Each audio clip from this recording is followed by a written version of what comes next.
মেয়েরা কি অদ্ভুত তাই না?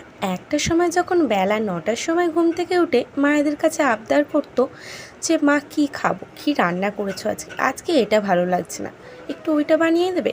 সেই মেয়েই কিন্তু বিয়ের পরে শ্বশুর বাড়িতে এসে ভোর থেকে উঠে বাড়ির সমস্ত কাজ সেরে বাড়ির সবাইকে জিজ্ঞাসা করে আজকে কি রান্না হবে বা তোমরা কি খাবে। বাড়ির সকলের পছন্দের ভালো লাগার খেয়াল রাখে। যে মেয়েটা বাবার বাড়িতে এক গ্লাস জল গড়িয়ে খেত না, বা কোনো কিছু বাড়িতে ভালো রান্না হলে সবার আগে বড় পিসটা চাই বা বেশি খাবারটা চাই, সেই মেয়েটাই আবার শ্বশুর বাড়িতে এসে কিন্তু রেঁধে ভেজে বাড়ির সকলকে খাইয়ে সবার শেষে নিজে খেতে বসে। কি অদ্ভুতটাই না সমস্তটা! একটা ছোট্ট শব্দতে সমস্তটা যেন ওলট পালট হয়ে যায়।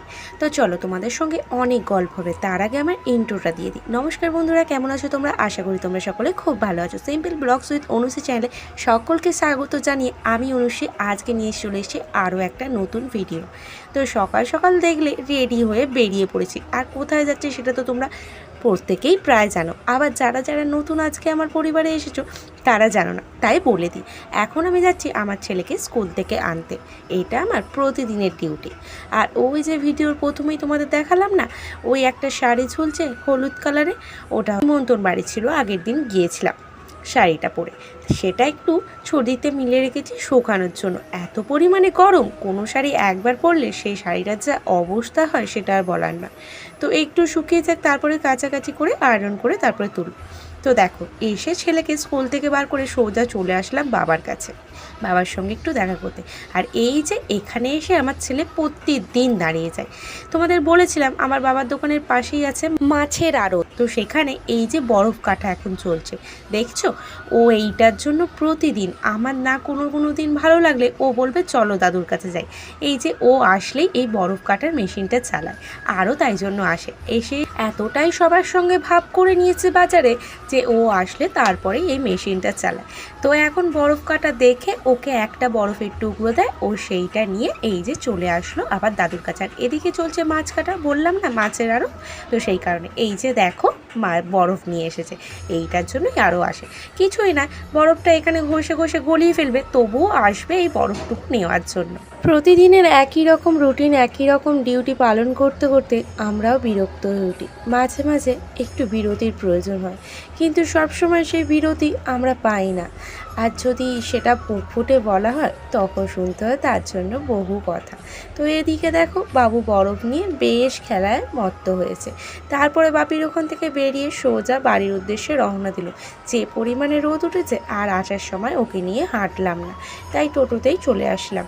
সময়ের সঙ্গে সঙ্গে মানুষও পরিবর্তনশীল, যখন যেরকম তখন সেইভাবে চলাটাই শ্রেয়। তুমি যদি নিজেকে পরিবর্তন করতে পারো এবং সময়ের সঙ্গে মানিয়ে চলতে পারো, তাহলে কোনো জায়গাতে গিয়েই তোমাকে কোনো অসুবিধাতে পড়তে হবে না।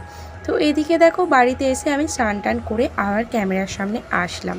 আর এদিকে বিছানায় সমস্ত কিছু পড়ে আছে, কিচ্ছু গোছানো হয়নি।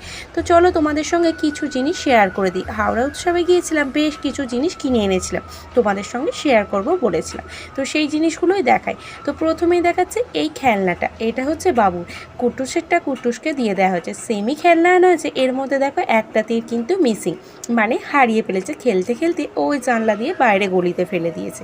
ওদের কাছে খেলনা দিলে বেশিক্ষণ টেকে না জানো। আর নিয়েছিলাম এই সার্ভিং ট্রেটা, বেশ অনেক ধরনেরই ছিল, এইটা বেশ ভালো লাগলো। স্ন্যাক্স দিতে কত সুবিধা হবে বলো তো, সস দিলে ওই বাটিটার মধ্যে দিয়ে দেওয়া হবে, আর স্ন্যাক্সের আইটেমগুলো এই সাইডে। আর দেখো নিয়েছিলাম এই কানবার আর কাঁচিটা।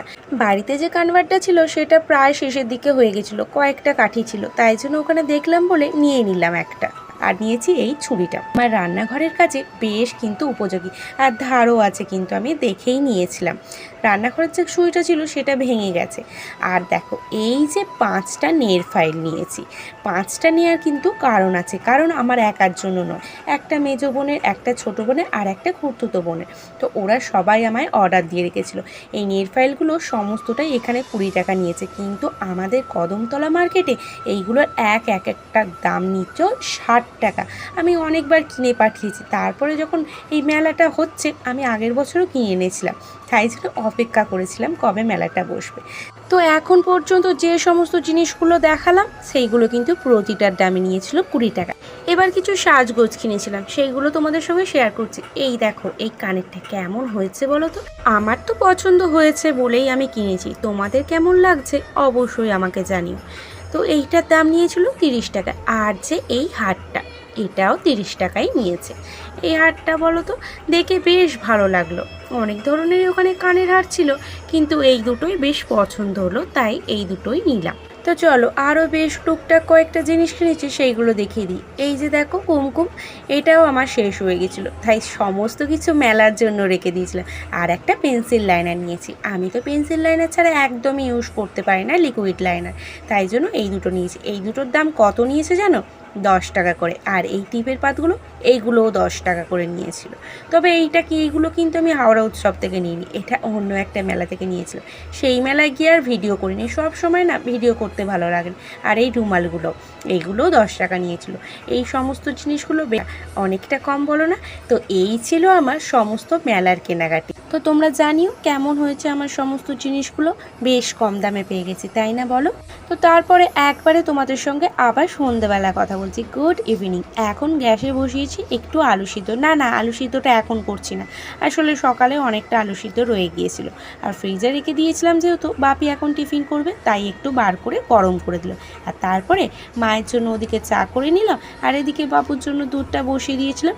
দুধটা ফুটে উঠতে একটু চিনি দিয়ে দিলাম। দুধটা ফোটার সময় 2-4 ফোঁটা চিনি ফেলে দিলে এতে বলে গ্যাস অম্বলটা কম হয়, তাই জন্য একটু আমিও প্রতিদিনে দিই। আর দুধের সঙ্গে একটু কমপ্ল্যান দিয়ে দিলাম। কমপ্ল্যানটা মাঝে শেষ হয়ে গিয়েছিলো, তাই শুধু দুধটাই দিচ্ছিলাম। আবার নিয়ে আসার পর ওর দুধ কমপ্ল্যান রেডি করে সোজা চলে আসলাম ঘরে। সেই বাবু কিন্তু এখনও ঘুমাচ্ছে, তো তাকে তুলতে আমার তো অবস্থা খারাপ হয়ে যায়। তুলে তো বসিয়ে দিলাম, কিন্তু দেখো ঘুম কিন্তু এখনও ভাঙেনি, ঢুলে ঢুলে পড়ে যাচ্ছে। ভাবছো তো এই তো এত সহজে ঘুম থেকে তুলে দিলাম, তাহলে বলছি কেন আমার অবস্থা খারাপ হয়ে যায়? দাঁড়াও একটু পরে দেখবে। এই যে দেখো আমি কাকে তুলে বসিয়ে খেতে দিয়ে গেছি। একটু বাইরে গেছি কাজ করতে, এসে দেখি না আবার ঘুমিয়ে বেরোচ্ছে। তো এই রকমই চলতে থাকে। ওকে যতক্ষণ না হাতে করে খাইয়ে দেবো, খাবে না কিছুতেই। একটু খাওয়ালেই ঘুমটা ভেঙে গেলে তারপরে যদি খেতে দিয়ে দাও খেয়ে নেবে। তো ওকে তারপরে আমি একটুখানি খাইয়ে দিয়ে ঘুমটা ভাঙিয়ে খেতে দিয়ে চলে গিয়েছিলাম। দেখো 4টে বিস্কুট দিয়েছিলাম, 2টো খেয়েছে, 2টো খায়নি। তারপরে ওকে একটু পড়তে বসিয়ে দিয়েছিলাম। ওকে যদি পড়তে না বসাই তাহলে আমার কোনো কাজে ও হাত দিতে দেবে না, তাই একটু ব্যস্ত হলেও ওকে পড়তে দিয়ে তারপরে চলে এসেছিলাম। এই যে দেখো এখানে পাঁপড় পোড়া করতে। আজকে পাঁপড় ভাজেনি, পুড়িয়েছি। পাঁপড় তোমরা পোড়া খাও নাকি আমাকে জানিও। যদি না পোড়া খাও একদিন পুড়িয়ে এরকম করে খেতে পারো, খেতে কিন্তু বেশ ভালো লাগে। এটা কিন্তু শরীরের পক্ষেও খুব ভালো, তেল ছাড়া। আমার তো বেশ ভালো লাগছিল। তো ওকে লিখতে দিয়ে গেছিলাম, ও বেশ মনোযোগ দিয়ে লিখছিল, আর এদিকে আমি রান্নার জোগাড়টা সেই ফাঁকে করে নিয়েছি। রাতের ডিনারে আজকে একটু বানাবো চিলি পনির। তার জন্য দেখো পনিরটাকে একটু ম্যারিনেট করে রেখেছিলাম, আর এটা বেশি কিছু দিয়ে বানাইনি, ওই একটু কর্নফ্লাওয়ার আর একটু মরিচ গুঁড়ো আর নুন দিয়ে শুধু ফেটিয়ে একটা ব্যাটার করে তাতে আমি পনিরগুলো একটু 5 মিনিট কি 10 মিনিটের মতো ডুবিয়ে রেখেছিলাম। তারপরে দেখো পনিরগুলো ফ্রাই করে নিলাম। ফ্রাই করে ওই তেলের মধ্যেই আমি দিয়ে দিলাম রসুন কুচি। রসুনটা একটু লাল লাল করে ভাজা হয়ে যেতেই কুচি করে রেখেছিলাম ক্যাপসিকাম বড় বড় করে, সেটা দিয়ে দিলাম। আজকে কিন্তু পেঁয়াজ ছাড়াই করব। আর দিয়ে দিলাম একটা টমেটোকে কুচিয়ে রেখেছিলাম, সেটা দিয়ে দিলাম। তো সবগুলোকে একটু নেড়ে চেড়ে ভেজে নিয়ে তারপরে দিয়ে দিলাম টমেটো সস ও চিলি সস। সেইগুলোকে একটু নাড়াচাড়া করে নিলাম। তারপরে দিলাম সয়া সস, আর লাস্টে দিয়ে দিলাম ওই যে কুচিয়ে রেখেছিলাম কাঁচা লঙ্কা, সেটা দিয়ে একটু জল দিয়ে বেশ কিছুক্ষণ ফুটতে দিলাম। আর স্বাদ মতো কিন্তু নুন চিনিটাও দিয়ে দিয়েছিলাম। তো একটু ফুটে যেতে গ্রেভিটা, ওই যে ভেজে রাখা পনিরগুলো ছিল সেইগুলো কিন্তু এই গ্রেভির মধ্যে দিয়ে দিলাম। কারণ পনিরটার মধ্যে এখনও কিন্তু কোনো রকম ঝাল নুন কিছুই ঢোকেনি, তাই বেশ কিছুক্ষণ আমি পনিরটাকে ফোটাবো বলেই বেশ কিছুটা দেখো অনেকটা পরিমাণে জল দিয়েছি। আর মাঝে দিয়েছিলাম ওই যে পনিরটা আমি ব্যাটার করেছিলাম পনিরটা কোট করার জন্য, সেই ব্যাটারটা কিছুটা রয়ে গিয়েছিল, মানে কর্নফ্লাওয়ারের ব্যাটার, সেটা দিয়ে দিয়েছিলাম ওপর থেকে। সেটা স্কিপ হয়ে গেছে, তাই তোমাদের দেখাতে পারিনি। তো ওদিকে দেখো চিলি পনিরটা রেডি হয়ে গেছে, আর ওপর থেকে একটু বাটার দিয়ে দিয়েছিলাম। আর তারপরে করছি আজকে ময়দা রুটি। সেই নরম নরম ময়দা রুটি। এই ময়দা রুটির রেসিপি কিন্তু আমার চ্যানেলে আগে থেকেই দেওয়া আছে। আজকে সেই নরম ময়দা রুটি করছি। আজকে জানো তো করবো বলেছিলাম পরোটা, কিন্তু বরমশাই এসে বললো একটু চিলি পনির আর ময়দা রুটি করো, পরোটা করতে হবে না। ও লুচি পরোটা খুব একটা পছন্দ করে না, ওই ময়দা রুটিটা ভীষণ পছন্দ করে, তাই জন্য একটু ময়দা রুটি করছি। আর এই ময়দা রুটিটা শুধু ও কেন, আমাদের বাড়ির প্রত্যেকে পছন্দ করে। আমি রুটিগুলো ওদিকে বেলেও নিচ্ছিলাম, এদিকে শিখেও নিচ্ছিলাম। এরকম ছোট ছোট কিছু ইচ্ছা পূরণ করতে পারলেও কাছের মানুষজনদের, তাহলে দেখবে মনটা অনেকটা ভালো লাগে। তো আজকের মতো ভিডিওটা আমি এখানেই শেষ করছি। ভিডিওটার কোনো অংশ যদি কোনো কথা আমার ভালো লেগে থাকে, তাহলে ভিডিওটা একটা লাইক করে কমেন্টের মাধ্যমে আমাকে জানিও। আর তুমি যদি আমার পরিবারের প্রথমবার ভিজিট করে থাকো, আমার চ্যানেলটা সাবস্ক্রাইব করে আমার পরিবারের একটা মিষ্টি সদস্য হয়ে থেকে যেও। আজকের মতো টাটা, দেখা হবে আবার নেক্সট ভিডিওতে। সকলে ভালো থেকো, সুস্থ থেকো, গুড নাইট।